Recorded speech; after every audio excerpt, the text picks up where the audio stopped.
Do you ever feel like you lose control?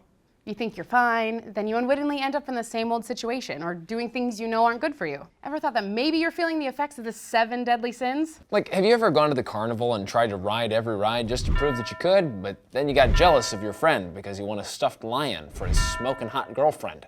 So you spent the whole day on the horseshoe toss trying to win the $1,000 prize, then got so angry from not winning that you ate way too much cotton candy and felt so sick the next day that you didn't care if you missed a huge test and your calculus grade never fully recovered? As that weirdly specific example illustrates, sometimes there are greater forces at work in the choices we make, and they can leave us with a not so great feeling. And we know about those forces. Do we ever? All 7 of them. So stick around.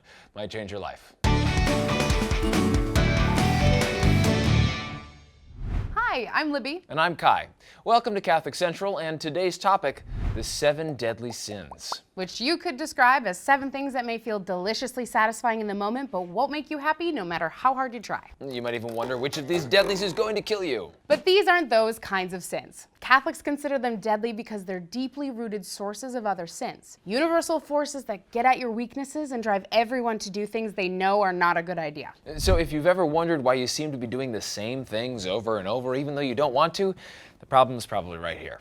But don't worry, we've also got advice for improving your self-mastery and dealing with the sins. The antidotes. The antidotes, or remedies, go back to the early church, which defined them in forms of actions to do and virtues to develop.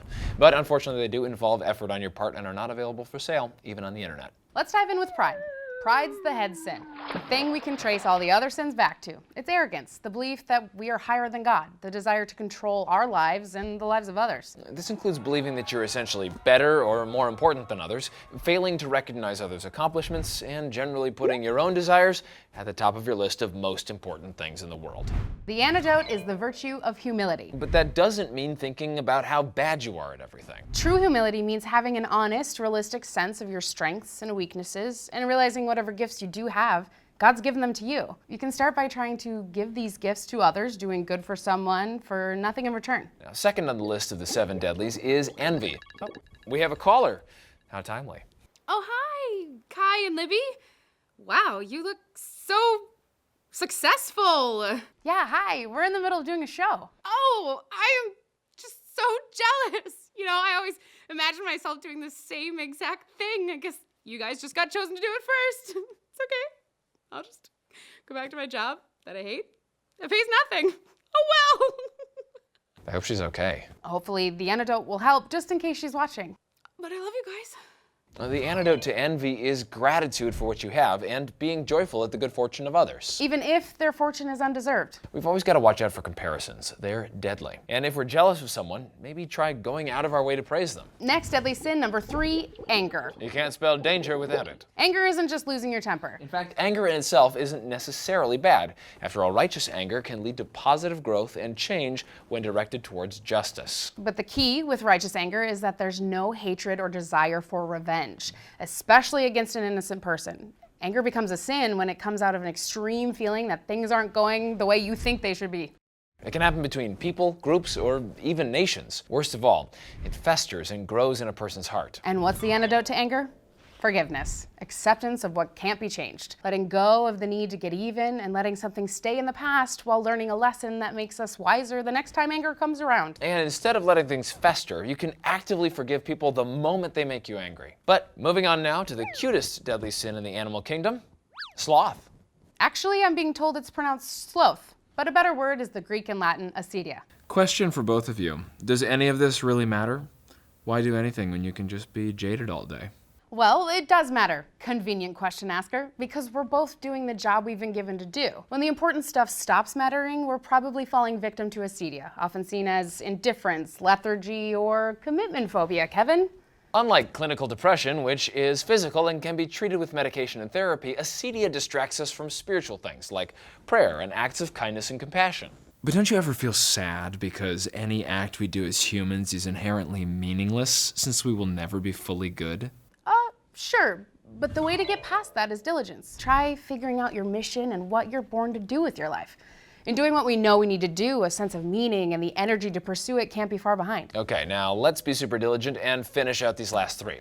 Which brings us to avarice. You might know avarice by its other name, greed, the excessive desire for riches and possessions. Excuse me, young whippersnappers, but money is essential for the functioning and well-being of society. Yeah, I mean, we're not saying it isn't. There's nothing wrong with private property or wealth in itself. In fact, according to the Bible, it's not money that's the root of all evil, but the love of it. The question is more whether you think that having more and more money, or anything for that matter, will fulfill you or make you happy. Oh, so I suppose instead of building more hotels, you want me to build homeless shelters for the undeserving? Well, have you tried generosity? Of course not. If I give something away, I don't have it anymore, and it's mine. On a separate and completely unrelated note, I feel empty inside. Well, I'm off to the golf course. Moving on to number 6, gluttony, or as I think it should be called, gluttony. Gluttony is the immoderate preoccupation with food or drink, either quantity, quality, or the timing of it. Eating or drinking too much. Only eating fancy gourmet food. Eating or drinking when a person should be doing other things. If we make food more important than it should be, it can end up ruling our life. If that's the case, we might try asceticism. Asceticism means taking some time away from sensual pleasure to grow spiritually. Or focus on the social connections food helps us to nurture, like eating with friends or family mindfully. And speaking of sensual pleasure, Lust, the one you probably feel most guilty about. Yep. I mean, if we're honest. yeah. Now, contrary to what you might have heard, the Catholic Church is not anti-sex. Catholics believe sex is inherently good and beautiful. I mean, where do you think big Catholic families come from, am I right? But what isn't good or beautiful is turning another person into an object to gratify your desires. Treating another person like a thing. So there are a few rules, but they're really a way to prevent people from using each other for selfish reasons and to protect what's good. If you're having trouble with lust, it might be because you're thinking of people only in terms of what they can do for your satisfaction. The antidote for that is chastity. Did somebody say chastity? Don't be attracted to anyone ever. Don't look good-looking people directly in the eye. In reality, it's more than a list of don'ts. Chastity actually is all about the do's. Actively loving another person based on your state in life and respecting your own sexuality. Single or married, it's always about what you're giving, not what you're receiving. So, that's all of them. The 7 deadly sins: pride, envy, anger, sloth, avarice, gluttony, and lust. And the 7 antidotes, or virtues: humility, gratitude, forgiveness, diligence, generosity, asceticism, and chastity.